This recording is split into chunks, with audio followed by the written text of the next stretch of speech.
सैफ अली खानवरती हल्ला करणाऱ्या आरोपीचं CCTV footage समोर. आपत्कालीन पायऱ्यांवरून 6व्या मजल्यावरून धावताना आरोपी सीसीटीव्ही कॅमेऱ्यामध्ये चित्रित. सैफ अली खान हल्ल्याचं प्रकरण. अज्ञात आरोपींच्या विरोधात वेगवेगळ्या कलमांच्या अंतर्गत गुन्हे दाखल. हल्लेखोराने 1 कोटी रुपये मागितले. एफआयआर मध्ये उल्लेख. सैफच्या मुलाची नर्स एलियामाचा जबाब. सैफ अली खानवरती हल्ला करणाऱ्या आरोपीला शोधण्यासाठी 20 पथकं तैनात. मुंबईसह आसपासच्या परिसरामध्ये पोलिसांची पथकं रवाना. सीसीटीव्हीचे 3 डीव्हीआर पोलिसांनी इमारतीमधून घेतले ताब्यात. अभिनेता सैफ अली खानच्या घराच्या टेरेसवरती फरशीचं काम करणाऱ्या 2 व्यक्तींची सुद्धा वांद्रे पोलिसांकडून चौकशी. हल्लेखोर इमारतीच्या लेआउटशी परिचित असल्यामुळे चौफेर चौकशी सुरू. सैफ अली खान यांची प्रकृती सध्या स्थिर. त्यांना मज्जारज्जूच्या जवळपास इजा झाली होती. चाकूचा काही भाग अडकला होता, तो काढण्यात आलाय.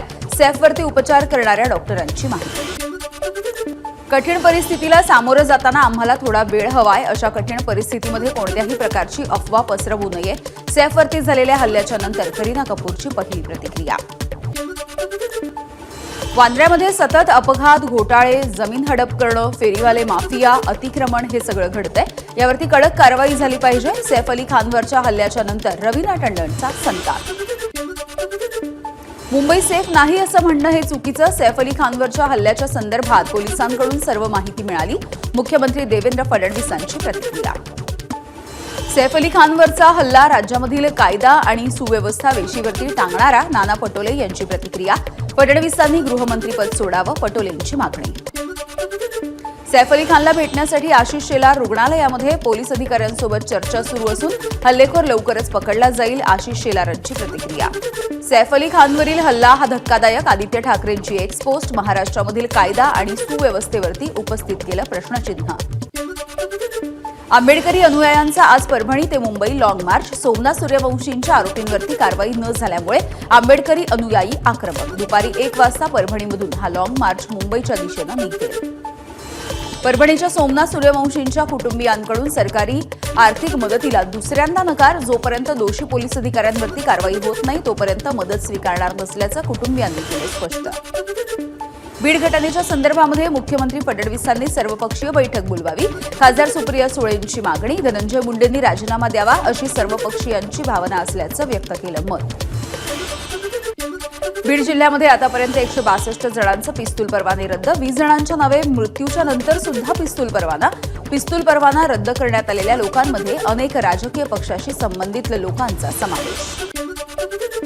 बीडच्या जगमित्र कार्यालयामध्ये धनंजय मुंडे यांनी भरवला जनता दरबार. वाल्मिक कराड बसायचा त्याच कार्यालयामध्ये मुंडेंचा जनता दरबार. राष्ट्रवादी काँग्रेसच्या 2 दिवसीय अधिवेशनाच्या तयारीला आता सुरुवात. प्रदेशाध्यक्ष सुनील तटकरे अधिवेशनाच्या तयारीसाठी आज शिर्डीमध्ये. प्रत्येक सोमवार, बुधवार आणि शुक्रवारी जनता दरबार घ्या. लोकांच्या शंकांचं निरसन करा. उपमुख्यमंत्री एकनाथ शिंदे यांचे मंत्र्यांना निर्देश. मंत्रालयामध्ये घेतली बैठक. बाळासाहेब भवन इथे मंत्री घेणार जनता दरबार. शिवसेनेची बैठक संपल्याच्या नंतर मंत्र्यांच्या बॉडीगार्ड आणि पोलिसांमध्ये झटापट. सगळ्यांना बाजूला करत असताना बॉडीगार्डचा हात पोलिसांना लागल्यामुळे झटापट. मंत्री गुलाबराव पाटील यांनी केली मध्यस्थी. दिवंगत नेते महेश कोठेंच्या कुटुंबियांची खासदार सुप्रिया सुळे यांनी घेतली सांत्वनपर भेट. महेश कोठे यांना श्रद्धांजली वाहत आठवणींना दिला उजाळा. 26 जानेवारीच्या आत लाडकी बहीण योजनेचा हप्ता मिळणार. फेब्रुवारी महिन्याचा सुद्धा हप्ता दिला जाईल. मंत्री अदिती तटकरे यांची माहिती. शिक्षक भरतीच्या दुसऱ्या टप्प्याला लवकरच सुरुवात होणार. 20 जानेवारीपासून पोर्टल सुरू होईल. पवईमधल्या दुर्गादेवी मनपा मराठी शाळा अचानकपणे बंद करण्याची नोटीस. शाळेमध्ये 260 विद्यार्थी बालवाडी ते 8वी पर्यंत शिक्षण घेत आहेत. धोकादायक झाल्यामुळे शाळा बंद करण्याचा निर्णय. शाळेसमोर पालक आणि विद्यार्थ्यांची निदर्शनं. मोक्याच्या जागा बघायच्या आणि आपल्या कंत्राटदार मित्रांच्या घशात घालायचा हाच पॅटर्न सत्ताधाऱ्यांनी सुरू केलाय. पवईमधल्या शाळेला आलेल्या नोटिशीवरून आदित्य ठाकरेंचा निशाणा. बुलडाण्यामधल्या केस गळती प्रकरणाची मुख्यमंत्री देवेंद्र फडणवीसांकडून दखल. मंत्रिमंडळाच्या बैठकीमध्ये चर्चा करून आरोग्य विभागाला दिल्या सूचना. बुलढाण्यामध्ये केस गळती होणाऱ्या गावातील पाण्याचा रिपोर्ट आरोग्य विभागाकडून सादर. पाण्यामध्ये नायट्रेटचं प्रमाण अधिक असल्याचं निदर्शनास. आमदार संग्राम जगताप यांच्याकडून सिद्धटेकमधील सिद्धिविनायक मंदिरासमोरील कबर उद्ध्वस्त. ही कबर अनधिकृत असल्याचं हिंदुत्ववादी संघटनांनी प्रशासनाला सांगून हटवण्याची केली होती विनंती.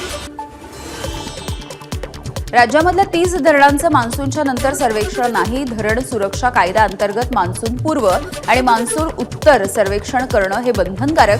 धरणांच्या सर्वेक्षणासाठी नाशिक, नागपूर, कोल्हापूर महानगरपालिकेसह लवासा, सहारा यांना सुद्धा नोटीस.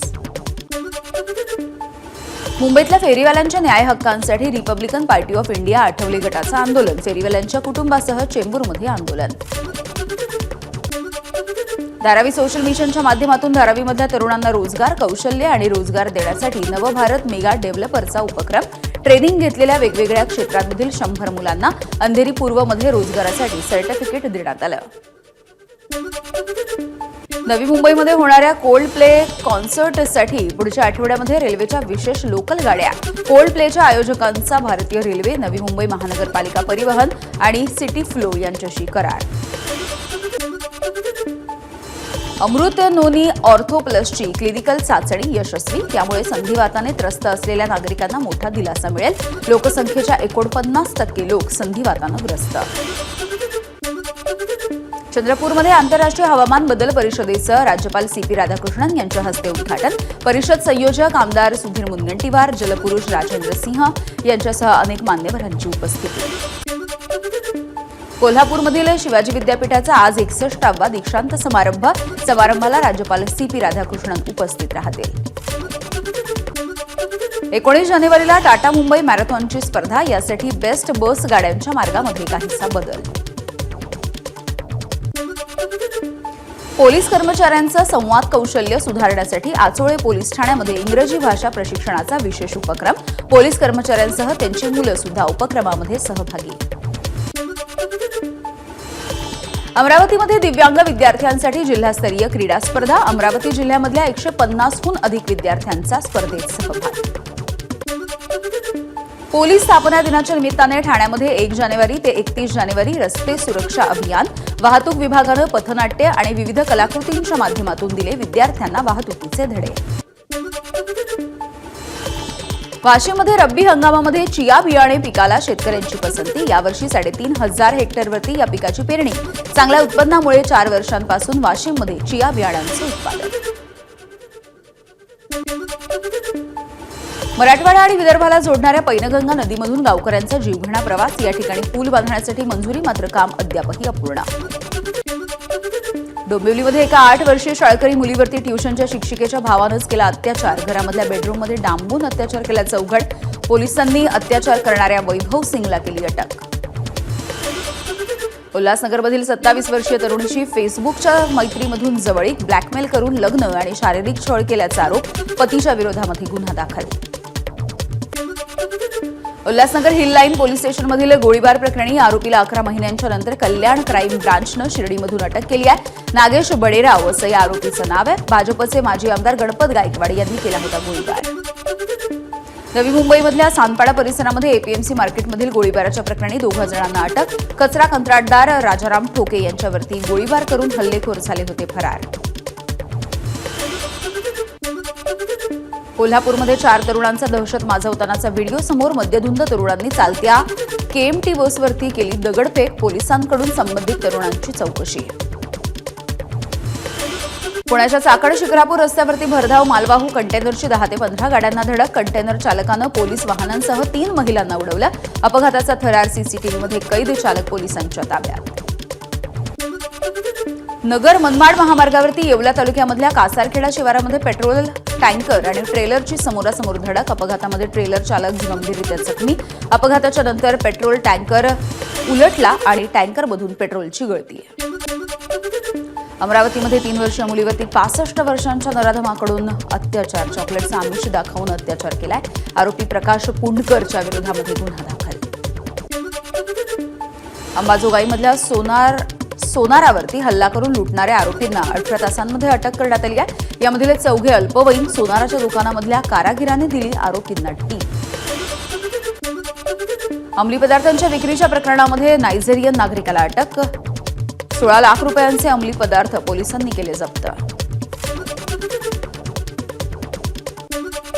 नाशिकमध्ये 10 महिन्यांच्या मुलीच्या उपचारासाठी आणलेली रक्कम हरवली. मात्र केवळ 2 तासांमध्ये नाशिक पोलिसांनी ती शोधून दिली आहे. ताडोबा ते तमिळनाडूपर्यंत प्रवास करणाऱ्या गिधाडाचा विजेचा धक्का लागून मृत्यू. ऑगस्ट 2024 मध्ये जीपीएस टॅग लावून त्याला ताडोबा व्याघ्र प्रकल्पामध्ये सोडण्यात आलं होतं. त्र्यंबकेश्वर देवस्थानाला रिलायन्स इंडस्ट्रीजचे व्हाईस चेअरमन मनोज मोदी यांनी केलं 1.25 किलो सोनं दान. 200 वर्षांपूर्वीचा सुवर्ण मुकुट नव्याने बनवण्यासाठी सोनं दिला. 17 आणि 18 जानेवारीला लोणावळ्यामधल्या मनशक्ती केंद्रामध्ये गर्भसंस्कार या विषयावरती आंतरराष्ट्रीय परिषदेचं आयोजन. गर्भसंस्काराचं वैज्ञानिक दृष्टिकोनामधून महत्त्व नेमकं काय या विषयावरती 500हून अधिक डॉक्टर आणि तज्ज्ञ मार्गदर्शन करतील. कुंभमेळ्यामधल्या साध्वी हर्षावरती साधू महंतांची नाराजी. कुंभमेळ्यामधलं पहिलं अमृत स्नान. महामंडलेश्वरांच्या रथावरती बसण्यावरून वाद. महाकुंभामध्ये ही परंपरा सुरू करणं पूर्णपणे चुकीचं. शंकराचार्य स्वामी अविमुक्तेश्वरानंद सरस्वती यांचं मत. दिल्ली विधानसभा निवडणुकीसाठी भाजपनं 9 उमेदवारांची चौथी यादी जाहीर केली. भाजपनं 4 याद्यांमध्ये 68 उमेदवार घोषित केले असून मित्रपक्षांसाठी 2 जागा सोडल्या. दिल्ली विधानसभा निवडणुकीसाठी 6वी आणि अंतिम यादी काँग्रेसनं जाहीर केली. काँग्रेसनं सर्व 70 जागांसाठी उमेदवारांची नावं जाहीर केली. दिल्ली विधानसभा निवडणुकीसाठी राष्ट्रवादीची स्टार प्रचारक यादी सुद्धा जाहीर. अजित पवार, पार्थ पवार, प्रफुल्ल पटेल यांच्यासह 20 जणांची यादी. केंद्रीय कर्मचाऱ्यांसाठी 8व्या वेतन आयोगाच्या स्थापनेला केंद्र सरकारची मंजुरी. या आयोगाच्या शिफारसी 2026 पासून लागू होतील. हरियाणा पंजाबच्या शंभू सीमेवरती आंदोलन करणाऱ्या शेतकऱ्यांची 21 जानेवारीला दिल्लीकडे मोर्चा काढण्याची घोषणा. मोर्चामध्ये 101 शेतकरी सहभागी होणार असल्याची माहिती. छत्तीसगडमधल्या विजापूर जिल्ह्यातील पुजारी कांकेरच्या जंगलामध्ये पोलीस आणि नक्षलवादी यांच्यामध्ये चकमक. या चकमकीमध्ये 10 ते 12 नक्षलवाद्यांचा मृत्यू. जम्मू काश्मीरमधल्या राजौरी जिल्ह्यामधल्या बदल गावामध्ये बुधवारी रात्री 9 वर्षाच्या मुलीचा रहस्यमयी आजारामुळे मृत्यू. मृतांची संख्या सध्या 15वर. यामध्ये 12 मुलांचा समावेश. या मृत्यूच्या तपासासाठी विशेष तपास पथकाची स्थापना. मुंबई अहमदाबाद बुलेट ट्रेन कॉरिडॉरच्या विद्युतीकरणाचं काम सध्या सुरू. गुजरातमधल्या सुरत बिल्लीमोरा बुलेट ट्रेन स्थानकांच्या दरम्यान उभारलं पहिलं 2 स्टील मास्ट. इंडोनेशियाचे राष्ट्रपती प्रबोवो सुबियांतो प्रमुख पाहुणे म्हणून प्रजासत्ताक दिनाच्या सोहळ्यासाठी उपस्थित राहतील. राष्ट्रपतीपदी निवड झाल्याच्या नंतर सुबियांतो यांचा हा पहिलाच भारत दौरा.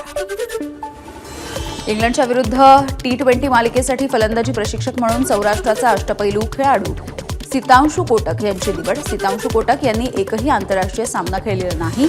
22 जानेवारीपासून मालिकेला सुरुवात.